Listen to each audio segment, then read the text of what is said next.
Breece Hall, breakout game last week. We love to see it. We predicted it would happen. He was on the cover of our must-start video. Hooray for Breece Hall. Yay. Not a start this week. Ooh. Let's talk about it. Breece had himself a day in week 5 against the struggling. I love how struggling was the adjective that was used in the video prep. Let's go with atrocious Broncos defense. Looking at his production, 22 carries for 177 yards. He averaged 8 yards per carry, and he had a touchdown. He had a 72-yard touchdown. Atrociously struggling. Atrocious. He also had 3 targets for 3 receptions and 17 yards, so an extra 5 points there. This is a much different defense that he's going to face in week 6. The Eagles have allowed the 3rd fewest fantasy points to running backs this year. That is, again, the 3rd fewest. So they have a... You're doing the thing. You're doing the thing. You're going to see it when you watch the video. Breece is still playing. Breece is still playing in a bad offense where touchdown opportunities are going to be limited. And again, I think we've kind of been spoiled with Zach Wilson, being a little bit better than bad the last couple weeks, and with Breece playing this defense and saying, okay, maybe the Jets, we could start starting like Garrett Wilson, some Breece Hall. And yeah, I think there are going to be some weeks where we do start Breece Hall. But again, with the limited number of points that the Eagles defense has allowed for running backs this year, we're not going to start Breece Hall in this game. Now, that being said, again, these videos, they're hard to predict. Breece Hall could easily break a run here. He is one of the best running backs in the league. He is so explosive. He's got such a high juke rate, and he has runs of 83, 72, and 43 yards this season. So, yes, if he breaks one and he scores a touchdown, breaks one for more than 50 yards, that's 11 points. We're wrong at that point. And this is why this goes along with why we have, spoiler alert, Garrett Wilson as a start, is because of this. Zach Wilson, their Philadelphia defense is going to force Zach Wilson to make the mistake as a passer. They're going to force him to try and be good as a passer. Yeah. And Garrett Wilson will reap the benefits of that. Breece Hall, just not so much. We got to be honest with ourselves this week. If we're wrong, we're wrong. You can crap on us because I know how much you love to. But the next guy we're going to have here is another running back. I know it's so hard to come by running backs in fantasy football right now. If you're even starting any, you're fortunate and you're lucky right now. Yeah. If you can afford it, you got to start Rachaad White, man. I mean, he's been surviving on volume and volume alone. Some consistent receiving work as well, which is nice. Yeah. Gives him a nice little floor. Yeah. His efficiency, as expected, has been gross. Not just good. Disgusting. Like so disgusting I couldn't even find the words there. I almost just threw up yes. all over the set. Bad. Very, very bad. 2.3 yards per carry, 4.3. Good job. That was against the Bears. 2.7 and then 3.7. Not good, guys. The Lions have been the second hardest team against running backs so far. And the running backs in total are only averaging 12.8 points per game against the Lions defense.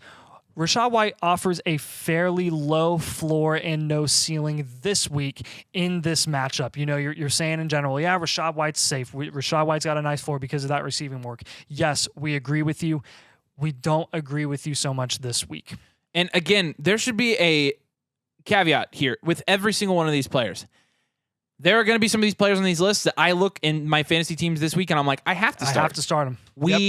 No. If you have to start these guys, do it. You're smart enough to make fantasy football decisions. It does not take a genius. It doesn't even take a competent person. Anybody can play fantasy. Yeah. Given that we're playing fantasy, we prove that. It was like Jonathan Taylor last week. We had him as a you have to sit him, and there were some leagues where you and I both were forced to start him, and it sucked. And we were right. You had to sit him if you were able to. So, again, the caveat here is if you need to start these guys, we understand. Every team is different. It's going to be a team-by-team basis. That said, Dameon Pierce is going to be our next running back here. I mean, Pierce is another running back who has been not efficient at all. I mean, we love efficiency, but there's like efficient. There's like Devon Achane, and then there's like Najee Harris. This is worse than Rachaad White. No, I mean, it's really bad. Dameon Pierce this year. This is real interesting about Dameon Pierce for our dynasty take, too. Yeah. 3.3 yards per carry, 3.4, 2.2, 2.1, 3.5. He's legit not gone over 3.5 yards per carry this year. Yikes. Yikes is not even beginning to describe it. Not to mention, yikes, Amanda. He has 1 touchdown this year. 1. Oof. That's receiving and rushing. The most receptions he has in a game is 3. The most targets he has in a game is 3, and that's in the last 3 games. So that's going to give him a little bit more of, maybe a little bit more of a floor, but I mean, he's getting usually 2 of 3 targets. I mean, he's usually getting 2 points off of targets. So Pierce had decent efficiency last year. Houston has had several offensive line issues this year. That has been part of it. And so we would expect his efficiency to get a little bit better over the course of the year. But again, that almost certainly won't be this week. They're going to run into a New Orleans defense that has only given up 3.4 yards per carry and 0, count them, 0 touchdowns to running backs this year. This has been a very good defense against running backs this year. So, and we saw this last week with Ramondre Stevenson, who was the cover boy, to our must-sit video. Yeah. We are going to expect a similar game from Dameon Pierce. This is the second week in a row, really, that Dameon Pierce has faced a very tough run defense. The Atlanta Falcons, top 5 run defense in the NFL. And last week, they really did contain Dameon Pierce. We expect that again this week with the New Orleans Saints. We think that Dameon Pierce, while yes, if you have to start him, you start him. But if you can afford to not, and you can afford to flex somebody else, this is a matchup we don't like. This is one that we think could end up resulting in Dameon Pierce having a low fantasy points total for this week. Yeah, another potential dud this week could be Terry McLaurin. And he's been getting 6 targets a game this year, which is typical Terry, which is simply just not enough for him to be a consistent fantasy starter. I mean, you're looking at some of his matchups to begin the year, man. Talk about fantasy friendly. Playing Arizona's secondary, Denver's secondary, Buffalo secondary, that's tough. I'll give that to him. Philadelphia secondary, a lot of points there. Chicago secondary, a lot of opportunity there. And he still is produced as a pretty mid-wide receiver, which is what Terry is. And love him as an NFL talent. Love him as a wide receiver. But going against the Falcons defense this week, I know the Falcons don't have a very good secondary, and I would expect some receivers to show out that game because of the volume that Howell has provided for those assets. But when you looked at the matchups against like Chicago, just in the past week, Terry's the one there. He's the one, which means that the number 1 corners on every defense are matched up against Terry, which leaves Jahan Dotson open, which leaves Logan Thomas open, which leaves Curtis Samuel open, who has been outproducing, who just outproduced Terry against the Chicago Bears defense. So I think you're looking at this situation. Terry never really turning more than 65% of his targets into catches. This year, he's turning 80% of his targets into a catch, which is really good. This is really good. But if the targets don't improve, and they haven't seemed to, the catch number returns to normal, and the bottom could completely fall out for Terry when it comes to an upside perspective. He just doesn't seem to have any right now.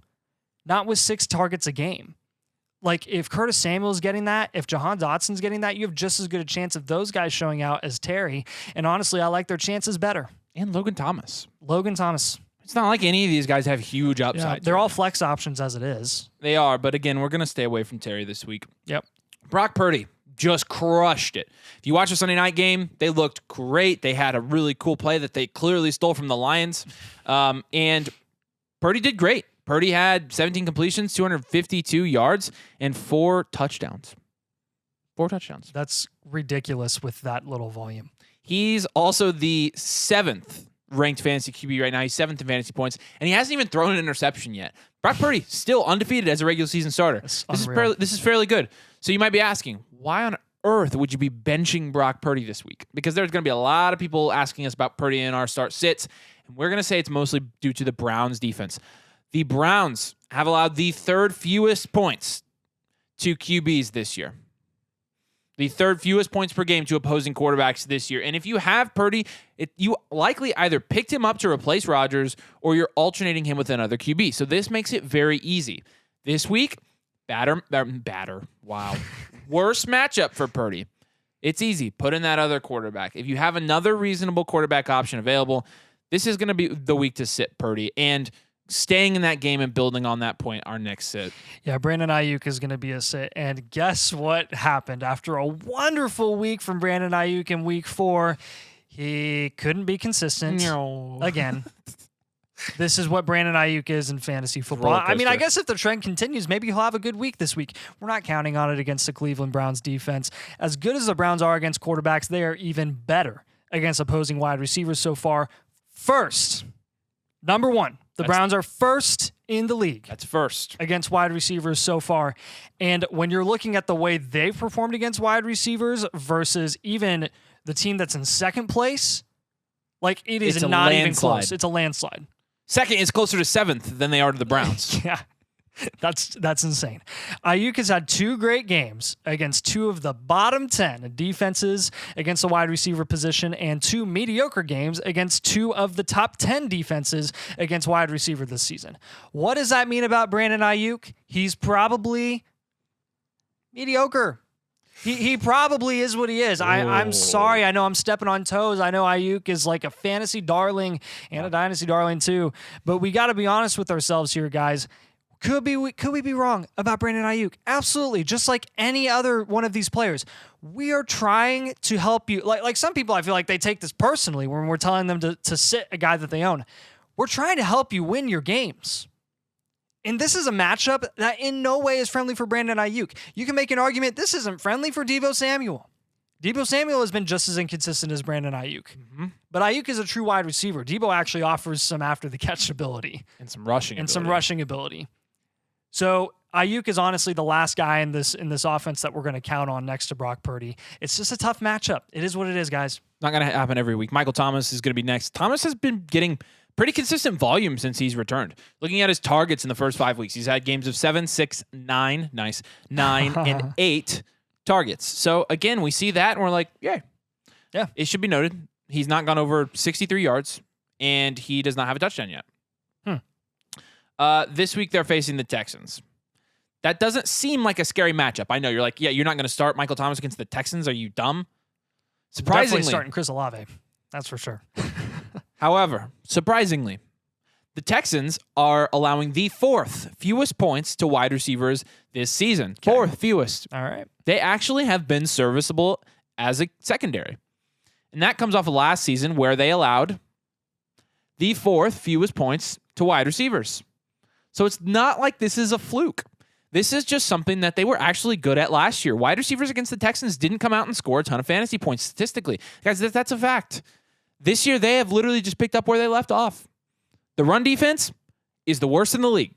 It is. It's very, very, very bad. The pass defense is fairly good. The secondary is fairly good. The coverage grade, PFF, fairly good. Yeah, and I think if anything, you want to count on Chris Olave in this game. Another guy that we had as a sit last week against the Patriots, and it turned out being all right. He had a touchdown, but he only ended up scoring like 8 or 9 points because that was his only production. 2 catches total. So, I mean, we were right on that. We hit on that.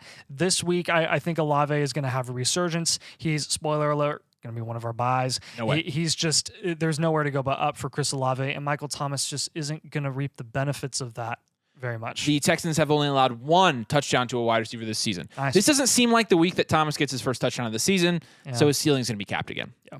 Josh Palmer is going to be our next guy here, and he almost had a disastrous first week filling in for Mike Williams. If it were not for that 50-yard stupid pass I knew you were going to get that mad. Staley called at the end of the game, like, why the heck would you make that low percentage throw when you could just run the clock out?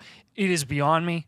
As much as I hate Staley, that was definitely Kellen Moore calling that. It was whatever. I don't care. They're one and they the are. same. They are. I'm as low. I on hate one them as I am one the other. entity. Yeah. That's how I should say it. We thought thought Kellen Moore was an upgrade. Listen. So Josh Palmer, if it weren't for that one play, man, he would have sucked for you. He would have been horrible. So you're going to have a lot of box score readers going into this week. They're going to say, hey, what did Josh Palmer do without Mike Williams? Oh, he had, X amount of points. He had 14 points. He had a really great day. Yay. No. Not yay. We're not excited about this. This week they are running into the Dallas Cowboys. And yes, with the Dallas Cowboys, it seems like they either suck or they're really good and they blow a team out or they don't. Mike McCarthy knows Kellen Moore very well. The Cowboys know Kellen Moore very well. I think there's a chance that the Cowboys obliterate the Chargers. I think there's absolutely a chance that happens. I hope Staley gets fired. It is not a friendly matchup for Josh Palmer at all. He's the least talented wide receiver there right now. Keenan Allen, if anyone's going to produce, it's going to be Keenan Allen. Could the Diggs injury and the attention paid to Keenan Allen give Palmer an opening to some fantasy points? Maybe.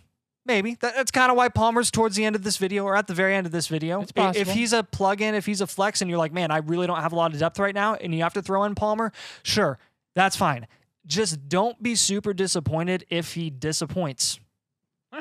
That's deep. Yeah. All right, that's going to wrap it up for our Do Not Starts. Again, trolls, Get out of here. We don't care. We don't care. Make sure you drop a like on the video. Make sure you subscribe if you play fantasy football, because we also play fantasy football and we have a camera and we tell you about it. And so you should subscribe for that. Do us a huge favor, flockfantasy.com/domain. Head over there and sign up with code DOMAIN. You'll get a free trial, actually. So if you just go sign up with code DOMAIN, you get a free trial. You can try out the website under our code. And if you sign up for our code, so using code DOMAIN, using the Mother Flockagear, we'll give you a team podcast, break down your fantasy team, give you a full team review. We could even do it on live stream if you want to. You can just let us know. Like I said, flockfantasy.com/domain. Thanks, guys, for watching, and we'll see you later.